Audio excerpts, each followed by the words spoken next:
Surga. Itulah puncak tujuan dan harapan yang seharusnya tertanam dalam sanubari setiap mukmin. Harapan meraih surga itulah yang menjadi mesin penggerak generasi awal umat Islam dalam menyambut ajakan Allah Subhanahu wa Ta'ala dan Rasul-Nya, membela agamanya dan bersegera meraih keridhoannya. Seorang mukmin pasti meyakini bahwa kehidupan dunia hanyalah sementara. Dia yakin pula bahwa perjalanan yang akan ditempuh sangatlah panjang, karena masih ada 2 jenjang kehidupan lagi setelah ini, yaitu kehidupan di alam kubur dan kehidupan akhirat yang kekal abadi. Setiap mukmin yang membaca ayat-ayat Al-Quran dan hadis-hadis Nabi SAW yang menerangkan gambaran surga dengan beragam kenikmatannya, niscaya akan selalu berharap untuk mendapatkannya. Tentu ini merupakan cita-cita mulia dan akan menjadi kenyataan dengan izin Allah Ta'ala jika diiringi dengan usaha. Namun, bayangan manusia tidak akan sanggup menjangkau keindahan surga. Puncak kenikmatan ini dirahasiakan oleh Allah sebagai penciptanya, membuat manusia semakin penasaran dan selalu berharap untuk bisa memasukinya. Pun surga itu punya beberapa tingkatan, dan tingkatan surga paling tinggi dan paling utama adalah surga Firdaus. Nabi SAW memberikan motivasi untuk umatnya untuk berlomba mendapatkan surga Firdaus ini. Di antaranya dengan memohon kepada Allah untuk dimasukkan ke tempat yang dekat dengan Arsy Ar-Rahman. Disebutkan dalam hadis dari Abu Hurairah radhiyallahu anhu, ia berkata bahwa Rasulullah SAW bersabda, "Sesungguhnya di surga itu ada 100 tingkatan yang telah Allah janjikan bagi para mujahid di jalan Allah. Jarak antara 2 tingkatan adalah bagaikan jarak antara langit dan bumi. Jika kalian ingin meminta pada Allah, mintalah surga Firdaus." Surga Firdaus adalah surga yang paling utama dan paling tinggi. Di atasnya adalah Arsy Ar-Rahman. Darinya pula mengalir sungai surga. Hadis riwayat Bukhari.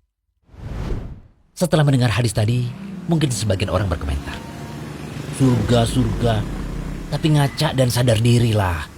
Masa minta surga yang paling tinggi? Syukur-syukur bisa masuk surga, meski cuma di tingkatan paling bawah." Tidak kawan, ini kesalahpahaman. Dalam masalah akhirat, kita diminta untuk mencari yang terbaik, bukan malah pesimis, sehingga manusia terpacu untuk selalu berlomba mendapatkannya. Rasulullah SAW sangat paham ketakwaan umatnya tidaklah sama, sehingga balasan yang mereka terima akan berbeda. Namun, beliau memotivasi mereka untuk meminta surga Firdaus, menumbuhkan optimis mereka untuk mendapatkan yang terbaik di akhirat nanti. Lalu selain berdoa meminta surga Firdaus, adakah amalan khusus agar kita bisa memasukinya? Jawaban atas pertanyaan tadi tercermin dalam ayat berikut. Allah Ta'ala berfirman, "Sesungguhnya beruntunglah orang-orang yang beriman, yaitu orang-orang yang khusyuk dalam sholatnya, dan orang-orang yang menjauhkan diri dari perbuatan dan perkataan yang tidak berguna, dan orang-orang yang menunaikan zakat, dan orang-orang yang menjaga kemaluannya, kecuali terhadap istri-istri mereka atau budak yang mereka miliki. Maka sesungguhnya mereka dalam hal ini tiada tercela.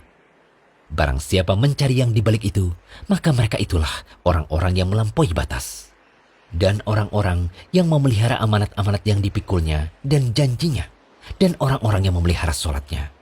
Mereka itulah orang-orang yang akan mewarisi, yakni yang akan mewarisi surga Firdaus. Mereka kekal di dalamnya." Quran Surah Al-Mu'minun ayat 1 hingga 11.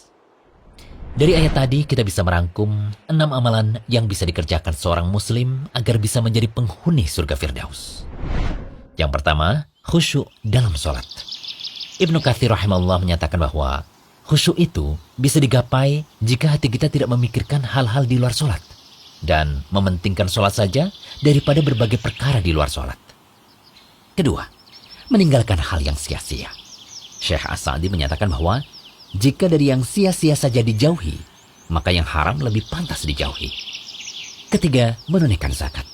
Yang dimaksud di sini adalah menunaikan zakat mal, yaitu zakat dari harta jika memang sudah terpenuhi syarat nisab dan syarat haulnya, yakni bertahan selama 1 tahun. Kemudian yang keempat, menjaga kemaluan, kecuali pada istri yang sah sebagai pasangan yang halal. Menjaga kemaluan bentuknya adalah tidak berzina atau berselingkuh, tidak melakukan perbuatan liwat, sebagaimana kesesatan kaum Nabi Lut, tidak melakukan perantara menuju zina, termasuk pula tidak melakukan onani. Kelima, memegang amanat dan janji. Karena sifat orang munafik itu, jika diberi amanat ia akan berkhianat, jika berjanji ia mengingkari. Dan yang terakhir, menjaga sholat 5 waktu sehari semalam tanpa bolong-bolong. Semoga setelah mengetahui hal ini, kita bisa termotivasi untuk mengerjakan amalan-amalan tadi, dan kita benar-benar menjadi salah satu penghuni surga Firdaus atas izin Allah. Amin. Jangan lupa kunjungi rumaiso.com, update setiap hari, insya Allah.